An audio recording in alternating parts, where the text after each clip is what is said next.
Today on Getting Real with the Housewives, Shannon Storm's Bador is dealing with heartbreak again. And Kenya Moore teases the upcoming season of Real Housewives of Atlanta. We had 1 week into production and there were arguments and explosions going off. I'm like, hey, am I back in special forces right now?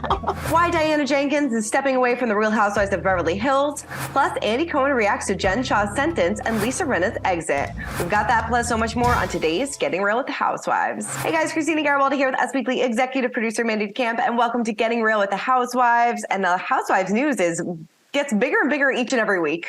Yeah, it really has. I feel like we had a lull for a little while, and then it was like Jen Shah, Lisa Rinna, now Diana. So we got a lot to get to. A lot to get to, but before we do, we have to see what you guys had to say about last week's show. Will said Teresa is one of the pioneers of the New Jersey franchise, but she is not the founder of the Housewives universe. Vicki Gunvalson, Bethany Frankel, and Nene Leakes came before she did. That is true. Very true. Very true. Tony Brooks said Heather got drunk and slipped and hit her eye on the bathroom sink. I have heard this theory. Jen did not hit her. Watch Up and Adam podcast because he did a story on it. Yeah, I mean, we don't have sources that say that yet, but maybe that happened. Maybe. If I spent my entire season talking about Heather's black eye and it's from the bathroom sink, though, I'm going to be pretty PO'd. I'm going to be pretty PO'd, but we are talking to Heather within the next few weeks about her book, so maybe we'll get some answers about that. All right, let's move on to the big Housewives news of the week, kicking off with Shannon Storm's Bador because she is flying solo in 2023, and she's not very happy about it. The Orange County Star revealed that her boyfriend, John Jansen, ended their relationship after wrapping up season 17 of the show. She told People magazine, "All I can do is repeat in my head what he said to me while we were filming. We were in a great place, but 7 days later when the cameras were down, it was a completely different story." She added that she was totally blindsided by her boyfriend of nearly 4 years after he pulled the plug. She said, he told me he was done with the relationship, and to hear what he said to me then was absolutely devastating. She added that she's never loved anyone more in her life, saying, "I was hopeful this was the man I was going to spend the rest of my life with. I wanted it to work out. I've never loved anyone like I've loved John, but clearly he didn't feel the same way." And she said that, well, he said for his part that it doesn't make sense to be together if you don't believe it. He explained, "I've been in pain over it. It's sad because I love Shannon very much. I have loved her more than any woman in my life. She's one of a kind, so funny and generous and full of life and adventurous. We have a connection that's unlike anything I've ever had. And I know that for as long as I live, I'll never meet anyone like her again. But that doesn't mean we're right for each other for the rest of our lives." This was actually, I did appreciate that he decided to end things when cameras stopped rolling because he felt it was going to be more humiliating for Shannon. He added that the last thing he wanted to do was hurt Shannon, but he believes he did the right thing for both of them. Yeah. He said that he thinks the world of Shannon and he just wants the best for her. And, she added that it was really, really difficult to spend the holidays apart from him after he broke up with her in late November, saying that she was hopeful that she could find a way to move forward, but she is ready for a fresh start. And they've been together since 2019. And, after, of course, she had a really tumultuous relationship with her ex-husband, David Bador, who admitted cheating on her in the past. I feel bad for Shannon. She really, really loved him. And I think that, like she said, she saw a future with him forever. But I do appreciate that he did not do this on camera to her because it could have been really humiliating. I do too. I don't think he's that bad of a person if he at least made that decision. And it feels very much like Vicki Gunvalson 2.0 to me. I don't know why. I feel like they just have that same bad luck with guys. I don't know. I really do. Yeah. Hopefully we don't find out that he's been living in her home in Mexico and, gets engaged and married to somebody else 3 months later. He doesn't really seem as bad as Vicki's ex, but you do feel bad. She's invested a lot of time into this relationship. They fell for each other pretty quickly. She thought that maybe they would get married, and, he just didn't see this going into the future. So I feel bad for her. I am curious though, why? I mean, why even tell people that he broke up with her? Why not just say it ended? Right. Yeah. It wasn't on camera. So why, if I were her, I would just be like, oh, things just ended, It's no one's business if it happens off camera. That's totally true. Yeah, definitely true. It's going to be hard for her, I'm sure, watching back this season though. And, seeing their relationship, but Yeah. On to the next one, Shannon. On to the next one. All right. Well, moving over to Beverly Hills, another one bites the dust.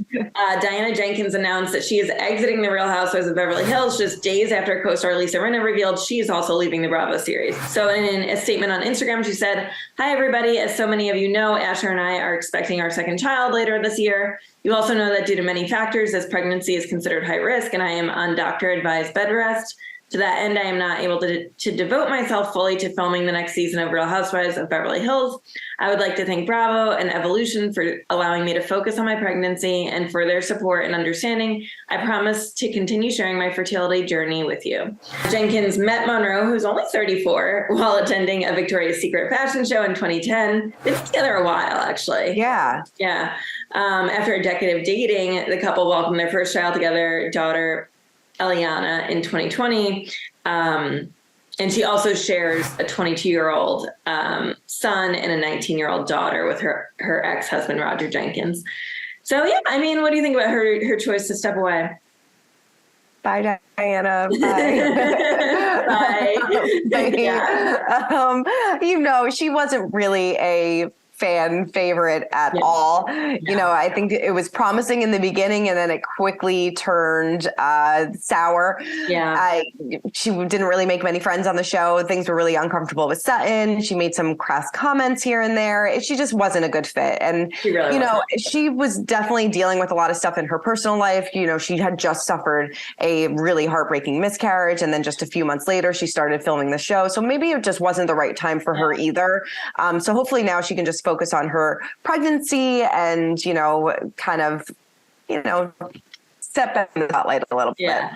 I am curious, I wouldn't hate to see her wedding to Asher when they get married. I cannot imagine, will Elton John be playing? I would maybe a special wedding for Diana and Asher once they want the second baby. I would be into that.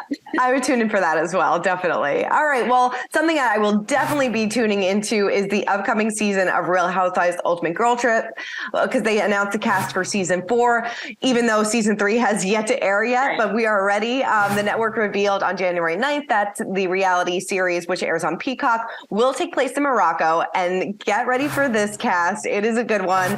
Vicky Gunvalson, Gretchen Rossi, Brandi Glanville, Camille Grammer, Phaedra Parks, Eva Marcel, Alex McCord, and Caroline Manzo will all be together in Morocco.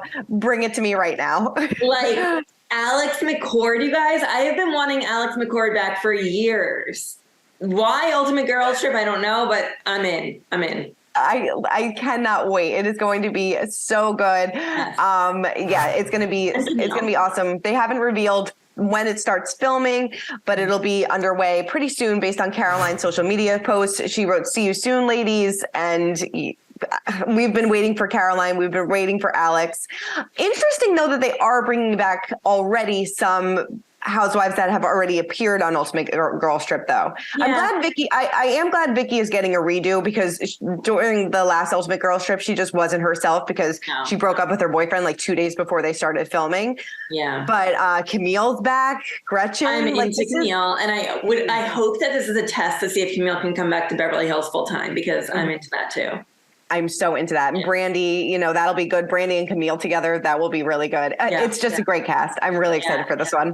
I feel like a lot of people don't watch Ultimate Girls Trip as much as the other housewives because it's on Peacock. But my sister actually texted, she's a little late to the game last night, and said, "Have you guys seen Ultimate Girls Trip? It's amazing." So, I feel like it is worth a watch. It's such an interesting dynamic to see the different housewives from the different cities. So tell us in the comments if you'll be watching season 4. All right. Well, Andy Cohen has reacted to the news of Lisa Rinna departing from Beverly Hills as well. So on a Sirius XM show, he said, "First, you've got to give props to Lisa Rinna for being 8 years on the show. I was surprised when she said it was the longest job she's ever had, but then I wasn't, because 8 years on the series for an actor. She's a working actor. She's been an actor. Usually you don't get a part in a show that goes for 8 years. So this is a reality show. And that's a testament of how compelling Lisa Rinna is to watch on television, that she went on for 8 years."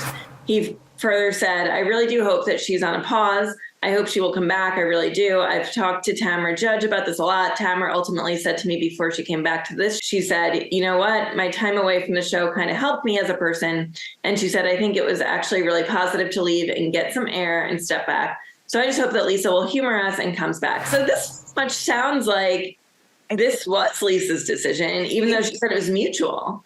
It does sound like, because usually Andy will be pretty blunt about something and be like, this was both of our decision. We decided to part ways. And, maybe they did offer her some sort of contract and maybe she felt like, I need to step back. I got a lot of social media hate the last time. And maybe just for her mental health, she was like, I don't want to deal with this anymore. And I agree. I think I hate saying the word pause now because we say it so much. I know. But I think a pause may be good for her. Yeah, Dorinda has said time and time again that the pause was good for her, that she was able to reevaluate some things in her life after she went through, her last season on New York. She was going through a lot of personal things, and so did Lisa with her mom dying and things like that. So maybe she just needs to take a step back and take a couple seasons off and come back for an ultimate girls trip and then be back on Beverly Hills. I also wouldn't mind a spinoff of Lisa and Harry and their daughters, like a reality show. I don't know if they do it, but I mean, they are kind of like the Kardashians in that, she's a bit of a momager and they both have modeling careers, very successful. He's an actor. Yeah, so, I totally agree. And maybe something like that is in the works. I wouldn't be surprised. Yeah, there's so many networks now. Who knows? I'm sure I could buy it. You're right. Seriously. Well, Andy is also reacting to the news of Jen Shah being sentenced for 6.5 years and after pleading guilty to conspiracy to commit wire fraud. He said during his radio show, listen, any old person or anyone who just doesn't really understand what's going on with the internet or how many scams are going on, people are susceptible to stuff like this. If you read the victim impact report, it was pretty stunning. Of course, she was sentenced to 78 months in prison with 5 years of supervised release on January 6th. Judge Sidney Stein ordered her to report to prison on February 17th, and he hopes to speak with Jen before she reports to federal prison in February. He said, I'm hoping to go talk to Jen this weekend. I'm hopeful that I can do that, sit down with her in front of some cameras and deliver that to you. I'm really hoping to do that. He added that he initially thought that Jen would be able to get out after just a few years. However, he was surprised to learn that the sentence, that since she was sentenced at her federal level, she must serve at least 85% of her prison term, admitting it'll be a big loss for the show. Yeah, it will be a big loss for the show, but not surprised that she's going to be spending that much time in prison. I do hope that he does do this sit down because I think that there's still a lot of unanswered questions for fans that watched the season and watched her maintain her innocence throughout, pretty much until the last episode when she changed her plea to guilty. So, yeah, there's a lot of questions there. Yeah, I mean, I think that she can ask Andy and Bravo for a lot of money to do this sit down.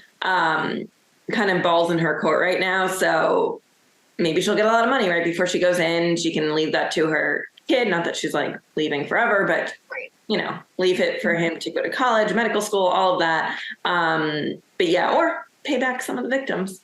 Yeah, no, she's got a lot of money to pay back. She's got, over, $5 million that she needs to pay back to these victims, and rightfully so. And so, but it'll be interesting to see. I mean, 85% of her sentence, she'll at least be spending, 5 years in prison.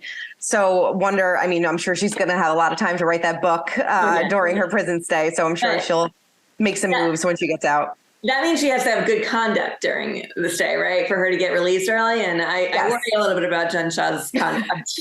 I do too. It'll be very interesting. Yeah. But it is a big loss for the show. And, you kind of got to wonder where Salt Lake City goes from here. So much of the show centered around Jen, and some of the sub stories aren't as interesting. So I wonder what they'll kind of do for next season. So, but I'm sure there's a lot of interesting characters in Salt Lake City. I'm sure. All right, well, let's move on to this week's Real Talk. And we recently caught up with Miss Kenya Moore, who is busy filming The Real Housewives of Atlanta. And she gave us a little tease of what's been going down. Take a look. I know you can't tell me too much, but what has filming been like for Housewives so far? I know you guys are, just getting started, but what's it been like? It's been a surprise. Like I day one, again, we were shots fired, day one, shots fired. Like, what is happening? Why are people arguing? Who has beef? We had 1 week into production and there were arguments and explosions going off. I'm like, hey, am I back in special forces right now?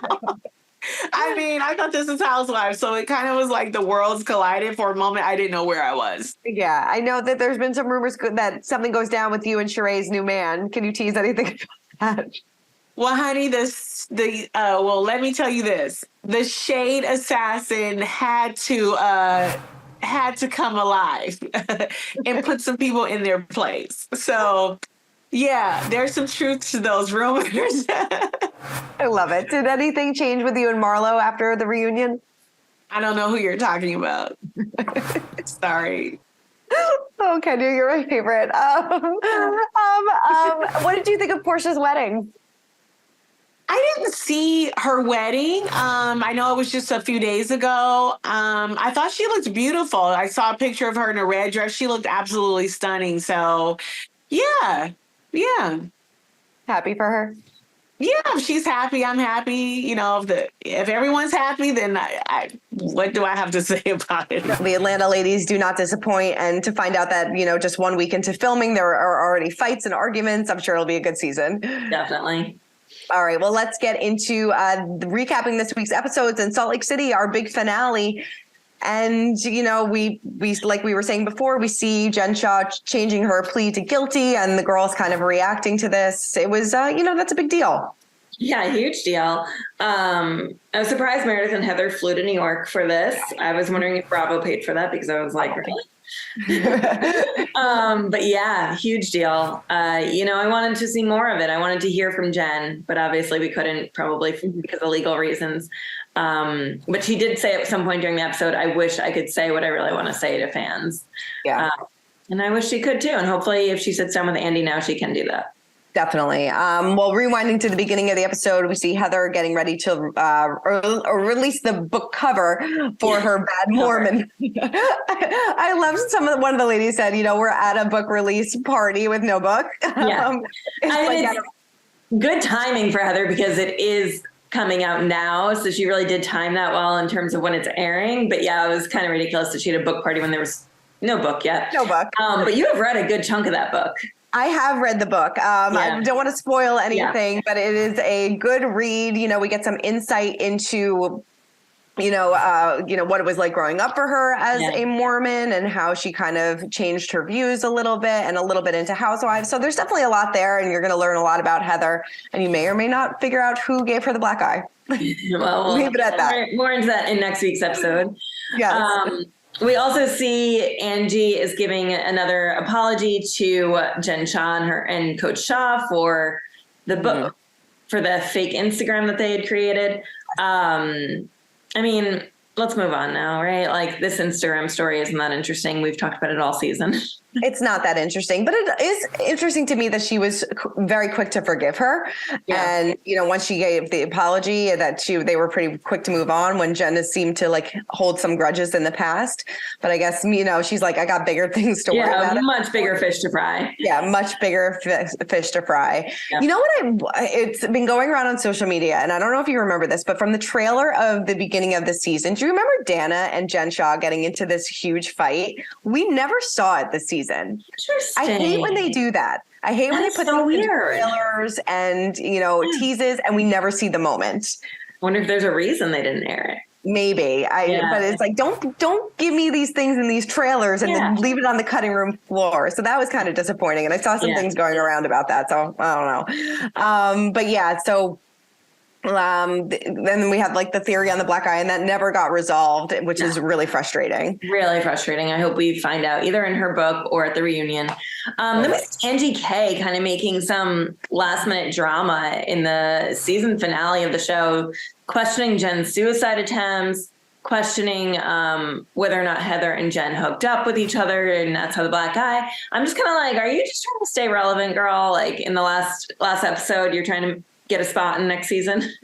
That's what I feel like 100%. And, I'm not taking Jen Shah's side in anything, but she and Angie are friends for a really long time, going back, well before Housewives started. And she's your friend. Why are you kind of trying to, obviously you're just trying to benefit yourself and stay on the show, but I don't know. It looks a little desperate.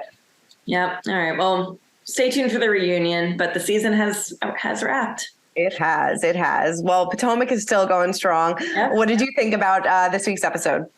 They don't disappoint. I think Potomac is the queens of one-liners. Like, oh my God, they are so good. They make me laugh out loud. Me too. And I don't know if they're kidding or not, but well, it was Mia's comment, keep your legs close to married men. I love that. I love it. I love it. There was something, when Giselle at the end, when she was like, I can't believe I'm watching this geriatric fight happen. Like, I'm just dying. They don't hold back. They have the best one-liners. But yeah, getting into that fight with Jacqueline and Mia, that was pretty explosive. I did kind of feel bad for Jacqueline. Like, I feel like she was actually really upset that their friendship was clearly going down the drain. Their very long friendship. Yeah. What do you think about that? Yeah, I feel really bad. I mean, she said, like, this is like 30 years of friendship and you're like calling me out on camera. It's clearly Mia brought her into this world and, you know, she's just really creating drama. And, you know, even Candace, who had problems with Jacqueline in earlier episodes, she's like, hug your sister. Like, this is not worth it. This is not worth the fight. I feel like this will kind of blow over. I think they'll be okay. But definitely a weird thing to say to one of your really close friends. And I don't know, maybe it struck a chord. Maybe it's true. I don't know. But it was kind of sad to see because they obviously have a friendship and a sisterhood and didn't need to go down like that. But the Charisse and Karen fight was something else. I feel like these are two like OGs going at it and I love to see it. Yeah. To be continued on that one. I can't wait to see it. But Karen with the one-liners too. Karen's like, Charisse, we haven't talked about you or thought about you in years. I was like, oh, damn. Not holding back. We get a little bit more information about Robin's small wedding. I mean, I think it's ridiculous that she's worried about planning it when it's only the four of them. I'm like, just make a reservation at a restaurant and go to City Hall. Like, what are you planning? Why are you getting like custom suits for four people? I would like, just pick out something into your closet. Like, just go out for a nice dinner. Like, it's not that big. Like, I guess she doesn't want to put a lot of, effort. Like, she doesn't want to make this a big thing because they were married before and things like that. But, it's not huge, I guess. Go to City Hall. Right. And then Ashley saying that obviously this was filmed forever ago and she's moved on, but at the time that she and Michael were holding hands, they were still in this weird transition phase from, divorce to, figuring out how to co-parent. And, obviously she still had feelings for him at that point. Girl, do not hold his hand. Do not hold his hand. No. You know where those hands have been. I mean, we know that she and Luke have moved on, sadly, but I'm excited for single Ashley next season. I am excited for single Ashley. Yeah, she basically said that she and Luke didn't make it because of her relationship with Michael. And she said it on Watch What Happens Live that, the co-parenting is getting complicated. It didn't seem like Michael really liked having somebody else in the mix, which is kind of disappointing because it's not his decision, it's hers. And he wanted people in the mix in their bedroom. So now that she's single, she can have whoever the hell she wants in the mix. Yeah, I hope that really wasn't like the full reason. Maybe there was something else because I would hate for him to be dictating who she's dating and who she can't date. So I would hate that. Yeah. All right. Well, let's move into our social spotlight of the week. Who caught your attention on social media? Bethany Frankel. She posted a montage of photos of her and Kyle Richards. It was Kyle Richards' birthday this week. She said, to think that I've known you more than 25 years is beautiful and nauseating at the same time. And she did a little tribute to her. But some of these photos were great. Like this old one of Mauricio and Kyle, really amazing photos. And I always forget that they were friends. I honestly didn't even realize that they were that close friends for that many years. It's so funny. Like these old school photos are just fantastic. It really is so great. So hopefully she had a nice birthday. Mine went to, Lisa Rinna. She posted this screenshot from Beverly Hills saying, "We had a good run. Love you. See you soon." Of course, she got a lot of responses from Erica Jane says, "Greatest of all time. Love you, Lisa." Dorinda said, "Say it isn't so." Ramona says, "You are the best. Iconic in so many ways." So a lot of people had some comments and a lot of people were surprised by her leaving. Not so surprised, end of an era, things like that. So, yeah, it was, it definitely is an end of an era. It is. It really is. And I think she'll be back. She says, "See you soon." So maybe that means something. Yes. Or your idea that they're having a new Rinna and Harry Hamlin reality show. We'll have to wait and see. I'm in. I'll watch. I'll watch it 100%. All right. Well, that is it for this week's episode of Getting Real with the Housewives. If you want some more Housewives news, head on over to smagazine.com. If you want to listen to the full interview with Kenya Moore, listen to our Getting Real with the Housewives podcast. We got you covered on all different landscapes. But make sure you keep commenting, keep subscribing, and we'll see you guys next week. Bye. Bye. For more news, content, and exclusive interviews, make sure to hit the sub, like, and bell button down below and visit usmagazine.com.